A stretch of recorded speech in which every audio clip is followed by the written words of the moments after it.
This last week, we saw the big Battle of Winterfell in Game of Thrones that became the most tweeted about episode of TV in history, which is an amazing achievement. And as a person who has been, like, I grew up on fantasy novels and series and things like that, including Game of Thrones, long before HBO considered making it a pilot. The idea that this story about like cold zombies and stuff like that would ever be not just like a thing that's accepted in mass culture. I mean, there's things like that, Walking Dead and stuff like that, but the most tweeted about episode of TV, a phenomenon that takes over the country, is so bizarre. And in the same week as Avengers Endgame, which is literally a movie of superheroes running around and punching each other, this is the most mainstream thing ever, is quite amazing. And I just want to take this opportunity to say to you, since there's a good chance that you like Game of Thrones, that you enjoyed it. Many of you might not have ever watched or read anything like Game of Thrones before. You've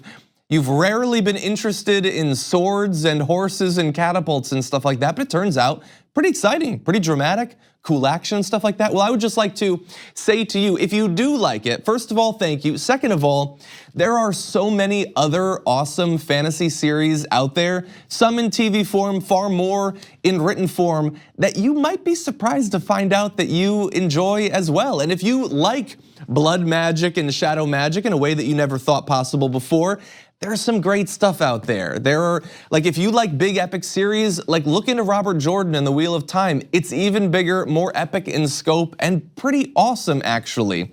If you like seeing strong, dynamic female characters, Octavia Butler has written so many awesome fantasy and sci-fi series that feature protagonists of all different sorts with interesting philosophical conundrums and just cool high concept sci-fi premises and things like that. If you want something light and funny, as some of these episodes of Game of Thrones are, is it Piers Anthony, I think it was? I haven't read one of his in a while, but very funny stuff, lots of puns and everything. Anyway, my point in bringing this up is if your eyes have been opened to how entertaining this stuff can be, there is so much out there. So just give it a try. You might be surprised at what you find. Thank you very much for watching this clip from The Damage Report. If you liked it, don't forget to subscribe to this channel and ring the bell on YouTube to get notifications of our new videos. And of course, you can catch the full Damage Report live every weekday at 1 p.m. Eastern, 10 a.m. Pacific on TYT Network on YouTube TV.